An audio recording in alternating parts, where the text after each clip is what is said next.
जैसे ही मौसम बदलना शुरू होता है, ख़ास तौर पर गर्मियों की आमद से बहुत से बच्चे बड़े दोनों पेट ख़राब के साथ हॉस्पिटल्स में आते हैं।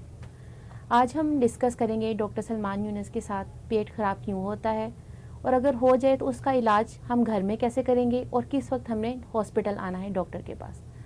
अस्सलाम वालेकुम सर। सर अब आप हमें बताएं कि बच्चों का पेट क्यों ख़राब होता है। बच्चों का पेट क्यों खराब होता है? पेट जो है उसके अंदर एक अपनी इंटेलिजेंस होती है और बहुत से सिस्टम्स हैं। एक सांस का सिस्टम है जिसमें हवा आती जाती है और एक हमारा खाने का सिस्टम है जिसमें फूड आता है या कुछ है। जब भी इसमें कोई ऐसी चीज़ जाए जो इस सिस्टम को ख़राब करे तो नेचर ने इसके अंदर एक अपनी इंटेलिजेंस डाली हुई है और वो ये है कि ये चीज़ हमें ठीक नहीं लग रही, इसको बाहर फेंक दो। ये हमारे मुंह से ही शुरू हो जाता है। अगर आप कोई चीज़ मुंह में डालें और एकदम बहुत गर्म है आप फेंक देंगे, कड़वी है तो उसको थूक देंगे यहीं से ही। अगर यहाँ से गुजर गई है और यहाँ चलेगी तो आगे स्टमक है। अगर स्टमक ने फील किया, उसके अपने अंदर के सेंसर्स ने, कि ये इन्फेक्शन है या इसमें कोई केमिकल है या कोई जहरीली चीज़ है या बहुत नमक है, तो वो उसको बाहर फेंक देता है और वो ख़राब हो जाएगा। अगर वहाँ से गुजर गया और इंटेस्टाइन में चला गया तो इंटेस्टाइन ने फील किया कि ये चीज़ या कोई ऐसा जर्म है जो यहाँ तो उसने कुछ नहीं किया, लेकिन बाय द टाइम वो इंटेस्टाइन गया वो फैल गया, तो फिर वो डायरिया की शक्ल में वहाँ से बाहर निकलता है। तो शॉर्ट आंसर क्वेश्चन का ये, पेट इसलिए ख़राब होता है उसमें कोई ऐसी चीज़ है जो पेट को नुकसान पहुँचा रही है। तो जब बच्चे हमारे पास डॉक्टर्स के पास जाते हैं तो डॉक्टर ऐसा क्या देखते हैं, उनको पता चलता है कि पेट ख़राब है या नहीं ख़राब है? डॉक्टर सबसे पहले तो यही जानेगा कि जैसे हमने कहा कि जो चीज़ें नुकसान पहुँचा रही हैं उनमें से कौन सी चीज़ है जिसने मोस्ट लाइकली इसको नुकसान पहुँचाया, कॉज। तो वो हिस्ट्री से पूछेगा कि पिछले 2 दिन 4 दिन आप कहाँ गए थे, क्या कल रात एक शादी पे गए थे और ये छोटा बच्चा जो 8 महीने का इसको भी कबाब की बोटी दे दी, या कल आपने किसी जगह खाने पे रेस्टोरेंट में या ऐसी जगह पे गए थे। कई बार बच्चे आते हैं तो वो कहते हैं कि स्कूल की कैंटीन से खाना खाया, पूरी क्लास बीमार है। तो इस तरह उसका सोर्स फाइंड आउट करते हैं। अगर तो वो सोर्स कोई ऐसा है जहाँ से कोई इन्फेक्शन और चीज़ है, इरिटेशन और चीज़ है, टॉक्सिसिटी वगैरह, तो अगर इन्फेक्शन है तो फिर वो ये डिफ्रेंशिएट करते हैं कि ये वायरल है जो 90% केसेस में, या बैक्टीरियल है। तो पहले तो ये डिटरमिन करते हैं कि उसकी कॉज क्या है। अच्छा डॉक्टर सलमान, ये तो डॉक्टर ने उसकी वजह पता कर ली ना, पेट खराब क्यों हो रहा है, तो आगे वो क्या देखेगा उसको? जी, अब हमने बॉडी में क्या देखेगा? कॉज हमने देख लिया कि इसका कॉज क्या है। अब वो देखते हैं कि उस कॉज की वजह से इस वक्त इसकी कंडीशन क्या है। तो डॉक्टर ने जो पहली चीज़ देखनी थी, नंबर 1 चीज़, और ये हम बार बार अपने इसमें भी बोलते रहेंगे ताकि आपको याद हो जाए, mostly it is about water. हमारी बॉडी 70% 65% बच्चे में ज़्यादा परसेंट पानी की बनी होती है और बड़ी तेज़ी से वो अपना पानी लूज़ कर देता है। तो सर डॉक्टर सबसे पहले तो ये देखते हैं कि कितना पानी लूज़ हो गया, हाइड्रेशन का स्टेटस क्या है। आंखें धंसी हुई हैं, लिप्स जो हैं वो सूखे हुए हैं और वो पाश्ड हैं और क्रैक्ड हैं, सफ़ेद हैं, मुंह खोले तो ज़ुबान में चमक नहीं है। फिर उससे पूछें यूरिन कब किया, तो वो कहते हैं काफ़ी देर से नहीं किया, या पता ही नहीं है डायरिया के अंदर मिक्स था या क्या। और उससे भी ज़्यादा ख़राब हो तो उसको यहाँ पे ऐसे स्किन को पकड़ के उसकी चुटकी बनाते हैं, तो अभी ये वापस चली गई है, वो आहिस्ता आहिस्ता जाती है, खुश्क सी हुई होती है, टेंटिंग। तो इस तरह की चीज़ें डॉक्टर हाइड्रेशन का स्टेटस मोस्टली उसका चेक करते हैं। बुखार हो तो बुखार को भी चेक करते हैं, और नंबर 1 चीज़ वो ये देखना चाहते हैं। और जनरली इसकी कंडीशन क्या है, दौड़ रहा है, गिरा हुआ है, बिल्कुल हाई हाई कर रहा है। क्लिनिकल कंडीशन, हाइड्रेशन, 2 मोर, बहुत सी चीज़ें, लेकिन पेरेंट्स के लिए ये 2 चीज़ें जो घर में देख सकते हैं। मेरा बच्चे की एक्टिविटी लेवल डिम हो गई है, अगर 100 होता था तो 50 पे है, 30 पे है, 20 पे है तो बहुत ख़राब है, 80-90 पे है तो टिक मार्क। और दूसरा के पानी।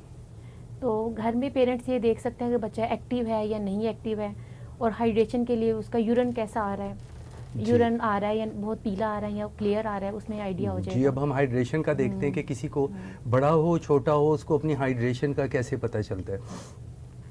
हाइड्रेशन का ऐसा पता चलता है कि आप ये सोचें कि आपके पास एक छोटा सा रुमाल है या कपड़ा है, सफाई करने वाला डस्टर, और अब आप इसको धो रहे हैं। जितना उसमें से गंदा पानी निकल रहा है, इसका ये मतलब है अभी और धोएं। फिर जब आप उसे निचोड़ते हैं और उसका पानी वैसे ही साफ़ निकल रहा है तो अब धुल गया। तो आप समझें हमारे अंदर का सारा गंद जो है वो गुर्दों में जाता है, और गुर्दे वो कपड़ा है। अगर उसमें से जो निकल रहा है धुल के पानी, यूरिन, अगर वो गंदा है तो इसका मतलब अभी गंद पीछे और है, आप और पानी पिए फिर वो निकले। जब आप देखें कि जो पानी निकल रहा है निचोड़ के उसमें से, या कि वो बिल्कुल अब साफ़ निकल रहा है जैसा डल रहा था, इसका मतलब अब अंदर गंद धुल गया है। जिसका ये मतलब है 5-6 घंटे तक आप ठीक हैं।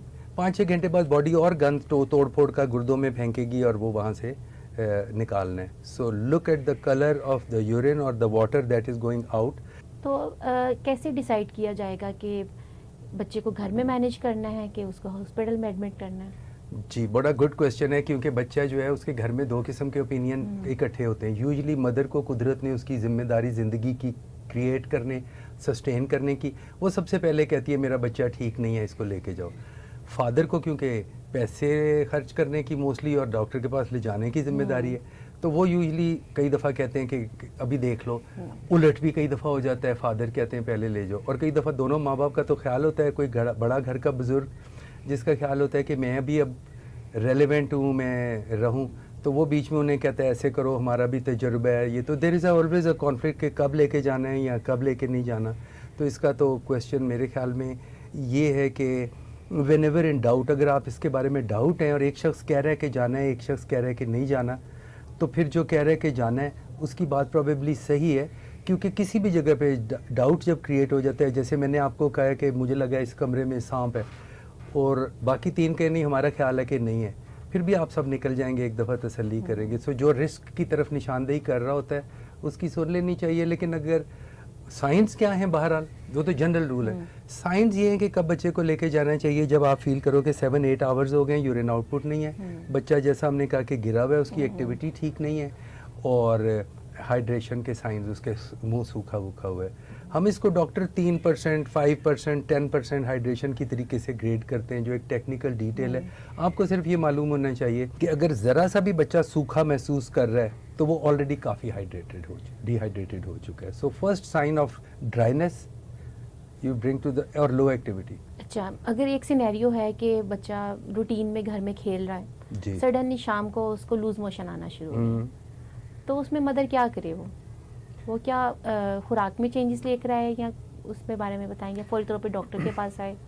जी नहीं, फौरी तौर पे डॉक्टर की तो तभी ज़रूरत है अगर आपका ख्याल है कि ये फ्राइडे नाइट है, अब डॉक्टर आगे छुट्टी पे होंगे या कुछ है, आपका एक रिलेशन है, तो फिर तो जैसे हमारे पास जो मोस्टली पेशेंट आते हैं वो इतने बीमार होते ही नहीं, वो अर्ली टाइम पे ऊपर आ जाते हैं और हमें जल्दी दिखा देते हैं। हम भी उनको फॉलो अप उसी फीस में करते रहते हैं, तो they feel that they have a relationship. If you have such good relation with your paediatrician तो उसके साथ रहें।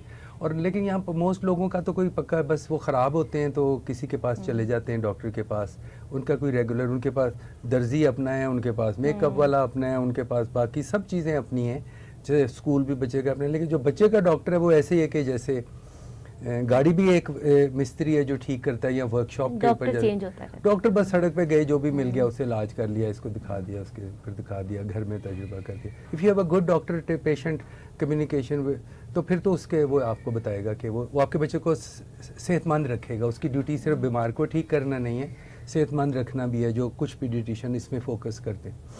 तो मदर क्या करे घर में उस टाइम? मदर तो पहला यही करे, जिस तरह बार बार मैंने कहा था, हम रिपीट करेंगे, पहले मेक श्योर करे पानी डल इनफ रहा है, बल्कि डलने नहीं, निकल इनफ रहा है, यानी बच्चा वेल हाइड्रेटेड है। और खाने की फिक्र बंद कर दे। दो मदर्स के लिए बार बार ये है कि जितनी तवज्जो आप खाने, क्योंकि कुदरत ने मदर्स को ट्रेन किया होता है बच्चे को फीड, बर्ड हो तो वो भी अपने बच्चे को, बड़ा हो तो माँ में एक इंस्टिंक्ट है कि मैं इसके मुंह में खाना डालूं, उस इंस्टिंक्ट को थोड़ी देर के लिए सस्पेंड करें और उतनी ही तवज्जो, बल्कि उससे ज़्यादा उसके पानी पे डालें। और सिर्फ पानी हम इसलिए कह रहे हैं कि समझ में आ जाए, इसके साथ कुछ सॉल्ट्स भी चाहिए होते हैं कि हमारी बॉडी पानी को तभी रोक सकती है अगर उसके अंदर कुछ सॉल्ट्स वगैरह भी हो, सोडियम, पोटेशियम क्लोराइड, बाइकार्बोनेट, जो पीएच वगैरह के, तो साथ ये जो चीज़ें निमकोल।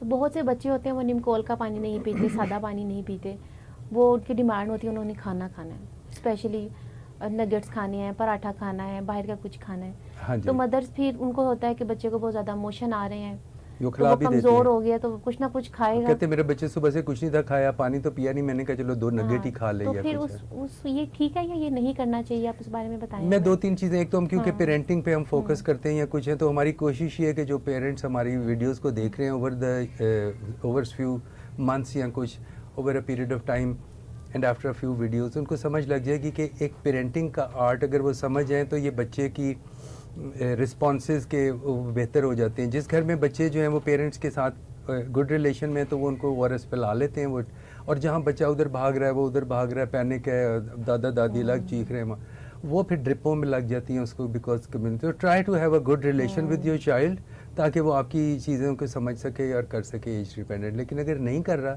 तो ऑफ कोर्स फिर हमें उसको कहीं ना कहीं से तो पानी डालना है, और ड्रिप में और पानी पीने में कोई इतना फ़र्क नहीं होता।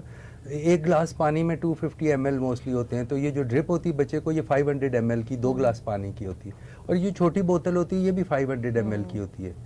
तो वो 4 घंटे में वो ड्रिप जानी है, तो 4 घंटे में आप उसे ये चम्मच, तो ड्रिप भी तो कतरा कतरा है, तो बस के मुंह में चम्मच डाल दो, फिर चम्मच डाल दो, फिर चम्मच डाल दो, फिर डाल के अगर if you can put 500 ml bottle into mouth, तो वो ड्रिप से बेहतर है।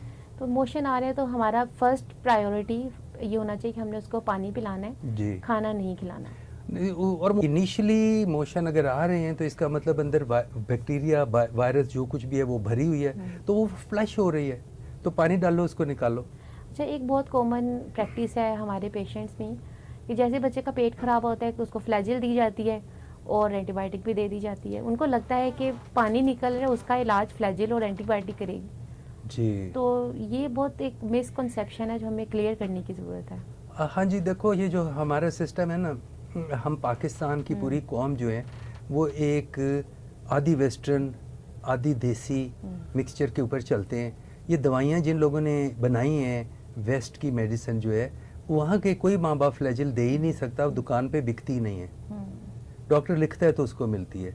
तो जिन्होंने बनाई हैं उन्होंने कुछ लोगों को जिम्मेदारी दी हुई है, और कुछ चीज़ें वहाँ मिल जाती है। बंदूक आप जाके दुकान से ले लो और किसी को मार दो, और मारते हैं वहाँ बहुत ज़्यादा। इधर उलट है, बंदूक दुकान पे नहीं मिलती है लेकिन गोलियाँ बहुत मिलती हैं वो दूसरी वाली खाने की, तो लोग वो मिस यूज़ कर लेते हैं। ये आप इसके लिए इल्म सीखना है, इसका कोई रोल नहीं। लोग क्यों देते हैं? क्योंकि हम लोग क्विक फिक्सेस, हमारा ख्याल होता है कि ये गोली जाएगी, तो हम कॉम्प्लेक्स प्रॉब्लम्स के सिंपल सॉल्यूशंस चाहते हैं, मेहनत कम लगे, तो इसलिए वो खिलाफ डॉक्टर भी लिख देते हैं। और फिर डॉक्टर क्यों लिख देते हैं? डॉक्टर इसलिए लिख देते हैं, मेरे 3 साल का एक्सपीरियंस है, अमेरिका में भी पाकिस्तान में भी है, कुछ है। हमारे पास पेशेंट्स आते हैं, तो अगर हम उन्हें कह दें ना कि इसको कुछ भी करने की ज़रूरत नहीं, अब वो पहले घर में तो निमकोल पिला रहा था, मेरे पास आया, मैंने देखा है, मैंने कहा ना इसको किसी चीज़ की ज़रूरत है, ना एंटीबायोटिक की ज़रूरत है, ना दवाइयों की ज़रूरत है, ना ड्रिप की ज़रूरत है, बस यही निमकोल ज़्यादा पिलाते रहो और सिखाऊंगा कि कैसे। तो वो घर चला जाएगा तो उसकी दादी और उसका अब्बा कहेगा कि मैंने तो तुझे पहले कहा था, तूने मेरा फेरा भी डॉक्टर के पैसे, ना वो डॉक्टर के पास दोबारा जाएगा, अगली दफ़ा वो आके बीमार होगा। तो डॉक्टर भी कहता है कि अगर मैंने कुछ लिख के ना दिया तो ये आएगा नहीं, तो वो फिर कुछ लिख भी देता है, बल्कि कहता है ये बहुत ही ख़राब, आप वक्त पे ना आते, ये वो डराता भी है, वो ड्रिप श्रिप भी लगाता है या कुछ है। सो द होल सारी वो मरीज़ भी वैसे हैं, डॉक्टर भी वैसे हैं, ये सारी सोसाइटी जो है वो कोई क्विक फिक्सेस वगैरह चाहती है। ये लॉन्ग टर्म समझना, ये लंबे काम है अपने स्किल्स डेवलप करना। अच्छा डॉक्टर सलमान, कुछ बच्चे होते हैं उनका डायरिया, पेट खराब बहुत लंबा चलता है, 3-3 हफ्ते हो जाते हैं। जी जी, कभी किसी से ड्रिप लगवा रहे हैं, मेडिसिन ले रहे हैं, अक्सर यही आते हैं। तो फिर हम ऐसा उनको, फिर इवेंचुअली हमारे पास आते हैं, फिर हम इनको एक बहुत लंबा सा बड़ा खाने का दिमाग बताते खपाते हैं हैं, उनके ये सब साथ, चीज़ें करनी पड़ती हैं, फिर ठीक होते हैं। तो आप हमें इसमें भी बताएं हम वो क्या दिमाग खपाते हैं ताकि लोगों को फ़ायदा हो सके। आप ये नोटिस करेंगे कि जब भी किसी बच्चे का पेट खराब या बड़े का भी पेट खराब होता है, तो यूजुअली उसका साइकिल ये होता है कि आज पेट खराब हो गया, लेट्स से कि वो वीकेंड पे गया, उसने खाने वाने बहुत खाए हैं, सैटरडे को संडे को वो बीमार रहा है, मंडे को डॉक्टर के पास गया है, हमने दवाई दी है, तीसरे चौथे दिन अब वो थोड़ा सा जैसे ही ठीक हुआ, तो वो जो 2 दिन हमने उसको खाने डिनाई किए थे, घर में चीज़ें पक रही हैं, स्मेल्स आ रही हैं, बर्गर शर्गर, तो और ये रमज़ान में तो जिसका पेट ख़राब हुआ है वो कभी ठीक नहीं होगा, क्योंकि शाम को हर वक्त ऐसी स्मेल, पकौड़े समोसे नज़र आ रहे होंगे, तो अगर हम उसे कहेंगे कि तुम अपना दलिया खाओ बैठ के, तो वो नहीं खा रहा। सो उस वक्त भूख वापस आती है और आप वो चीज़ें खाते हैं जो पेट हैंडल नहीं कर सकता। यहाँ पे एक चीज़ समझने की ज़रूरत है कि अंदर क्या हो रहा होता है। लोगों का ये ख्याल है कि बॉडी एक ऐसी मशीन जैसे इंजन है, उसके अंदर कोई एक चीज़ टूट गई, बल्ब फ्यूज़ हो गया, आपने नया डाल दिया, ये पुर्जा टूट गया वो चलेगी। बॉडी को मिसाल इस तरह है जैसे आप समझें कि घास ग्राउंड पे है, वहाँ पे आपने कोई बड़ी पार्टी की है, 2-4 दिन स्पोर्ट्स, अब घास सब उसको टाइम लगेगा उगते उगते। तो हमारे अंदर की जो जज्ब करने की सरफेस है, वो ओजरी जिन लोगों ने देखी है वो तौलिए की तरह होती है। सो तौलिया चीज़ें जज्ब कर सकता है, लेकिन अगर चादर को की वो बुर हट जाए तो वो जज्ब नहीं कर सकता। तो बीमारी में वो जो है तौलिया जैसी सरफेस होती है इंटेस्टाइन की, वो झड़ जाती है और वो प्लेन हो जाती है, वो एब्जॉर्ब ही नहीं कर सकती। आप जो भी डालेंगे वो दूसरी तरफ बाहर निकलेगा, पानी भी लेके निकले। वेट फॉर 3, 4, 5 डेज़ ताकि वो चीज़ें दोबारा उगें। जिस तरह अगर स्किन पे कट लग गया है तो ये स्किन कुछ दिन बाद उगेगी। इस पे जितनी महंगी से महंगी दवाइयाँ लगा दें वो टाइम में हील होगी। सो डैमेज को तो आपका डायरिया, किसी का डायरिया रुक भी गया है, हीलिंग नहीं हुई, उसको परहेज़ी खाना चाहिए। अब हम परहेज़ी खाने के बारे में डिटेल से बताएं। हम बच्चों को क्या क्या खिला सकते हैं? एक तो हमने पानी पे बता दिया कि मैंने ORS पिलाना है, हम कैवा वगैरह पिला सकते हैं। खाने में हम क्या देंगे? परहेज़ी खाना समझने के लिए वैसे तो न्यूट्रिशनिस्ट और ये वो बड़ा कंफ्यूज, लेकिन हमारी क्योंकि पूरी कोशिश होती है कि हम एक कॉम्प्लिकेटेड कॉन्सेप्ट को सिंप्लीफाई करके बताएं ताकि पेरेंट्स उसको as a nugget capsule keep कर सकें। वो सिंपल ये है कि आपने पीछे को जाना है। हम अपनी लाइफ में प्रोग्रेस करते हैं, रीग्रेस करते हैं। सो अगर एक बच्चा 4 साल का है, उसका पेट ख़राब हो गया, तो उसको वो खाना दो जो वो 1 साल का खाता था। बल्कि अगर और ख़राब है तो जो 6 महीने का खाता था। और वो आप सबको याद है कि वो क्या होता है, राइस सीरियल, योगर्ट, बनाना, नरम छोटे कैपेसिटी वाला, उसका कैपेसिटी कम हो गई है। अब उसके स्टमक की एबिलिटी जो है वो हमने कम ऐसा खाना देना है जिसमें ना तो हम चबाना पड़े और ना बॉडी को कोई काम करना पड़े। जी, बॉडी काम कर ही नहीं सकती, वो उसकी एबिलिटी नहीं है। जब आपका बच्चा बीमार है तो वो होमवर्क भी इतना अच्छा नहीं कर सकता, वो स्पोर्ट्स भी अच्छे नहीं खेल सकता, वो कोई बड़ा अच्छा मजमून कुछ भी अच्छा नहीं कर सकता, उसे रेस्ट चाहिए, तो काम पेट भी नहीं अच्छा कर सकता। तो इसलिए उसको नरम सॉफ्ट चीज़ें, और ये 3 चीज़ें उसके अंदर नहीं हो, फ्राइड चीज़ें नहीं हो, भुनी हुई सख्त नहीं हो, क्योंकि वो पेट का आप समझे ब्लेंडर ख़राब हुआ। ब्लेंडेड खाना देना है तो सिंपल सोल्यूशन ब्लेंडेड खाना देना है। और दूसरा, चीनी जो होती है वो पानी को खींचती है, तो जूसेस नहीं देने। जी, आप अगर एक मेवा पानी के ग्लास में डाल दो तो तेरे दफ़ा वो मेवा फूल जाता है, क्योंकि उसके अंदर एक चीनी होती है, वो पानी को खींच रही होती है। तो जो चीनी हमारी इंटेस्टाइन में भी है तो वो भी पानी को बॉडी से खींचेगी और निकालेगी। सो शुगर स्टूल लूज़ करती है, तो चीनी नहीं देनी, घी वाली चीज़ें नहीं देनी, हार्ड चीज़ें नहीं देनी, उलट करें, सॉफ्ट देना है, नमकीन चीज़ें देनी। अब बच्चे, बहुत से बच्चे वही चीज़ें नहीं खाते, खिचड़ी नहीं खाते, केला नहीं खाते, ना खाएं, तो क्या करें फिर? कुछ ना करें, भूखा रहने दें। जी, कितनी देर भूखा रखेंगे? जितनी देर तक फिर उसकी भूख खुद ही वापस और आ अगर वो जाए। ORS भी नहीं पी रहा फिर क्या करें? नहीं, वो तो ज़रूरी है। इसलिए मैंने कहा कि खाने ना खाने से फोकस हटा दें। ये जो उसने खाना खाना है, ये बच्चा जब खाना खा रहा होता है और बड़ा, इसमें फ़र्क होता है। बड़ा उतना ही खाना खाता है जितना उस दिन के लिए उसको चाहिए होता है। बच्चा उतना खाना खाता है जितना दिन के लिए चाहिए होता है, और उससे 5 गुना खाना आगे बड़े होने के लिए खाता है। तो उन दिनों तो वो ग्रो कर ही नहीं रहा।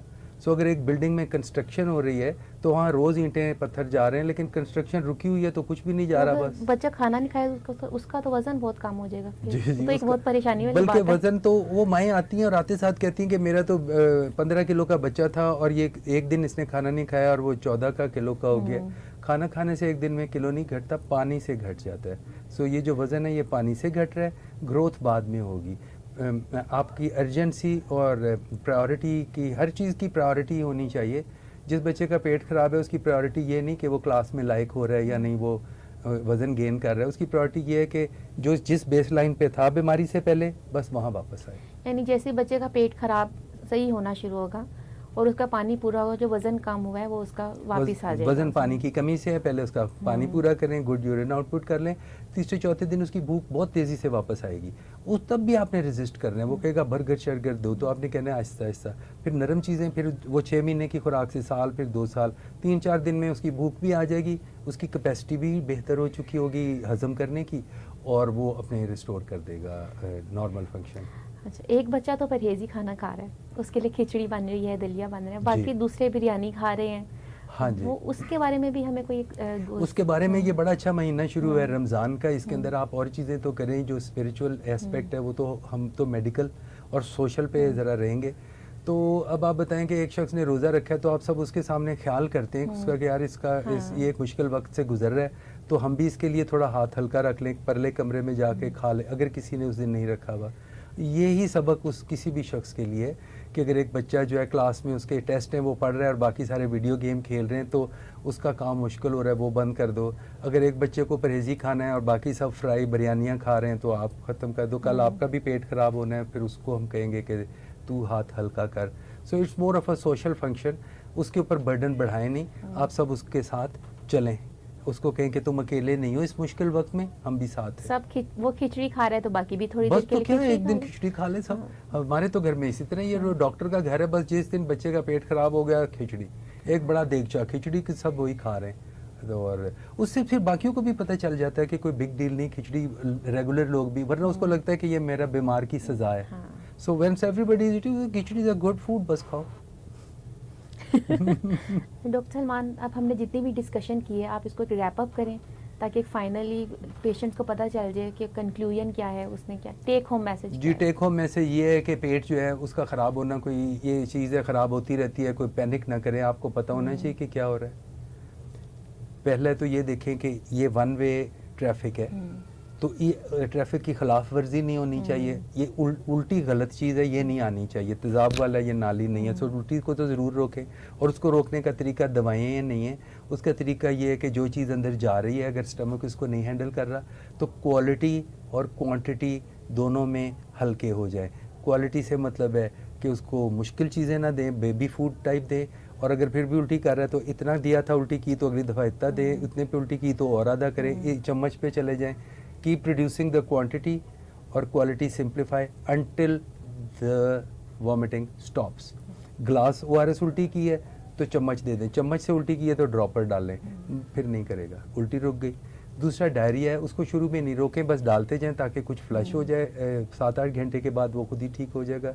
उतनी देर उसको जो है वो पानी पूरा रखते जाएं, नमकियात वगैरह जो है वो उसके वो भी दें, ORS रिहाइड्रेशन सोल्यूशन। खाने को भूल जाएं थोड़े दिनों के लिए, एंटीबायोटिक का कोई रोल नहीं है, ना खुद दें ना उन डॉक्टरों के पास ज़्यादा जाएं जो जाते साथ ही एक 3rd जनरेशन एंटीबायोटिक आंखें बंद करके लिख देते हैं। हाँ, और रिलैक्स करें, बस पानी पूरा करें और खाने पे परहेज़ रखें और बच्चा ठीक हो जाएगा, और ग्रोथ वगैरह के फंक्शन को बाद में देख लेंगे। उम्मीद है इस वीडियो से आपने बहुत ज़्यादा मुफीद बातें सीखी होंगी। आगे गर्मी का मौसम आ रहा है और ये डायरिया का सीज़न भी कहते हैं, तो इन वीडियो से काफ़ी हद तक आप बच्चों को घर में ट्रीट कर सकते हैं। और वन फाइनल चीज़ जो हमें इसमें बतानी, और आपने इसके अलावा हाथ धोते रहें, बच्चों को भी हाथ धोते रहें। सबसे ज़्यादा इन्फेक्शंस हाथों के ना धोने की वजह से लगती हैं। और अगर घर में किसी एक शख्स को डायरिया है और वो उसके हाथ जिस चीज़ को लग रहे हैं वो जर्म वहाँ पे सीड हो रहे हैं, वो नलके, वो टूटियाँ, वो हैंडल, वो सब जो उनको हाथ लगाएंगे अब उनको भी लगेगा। सो ये हाइजीन।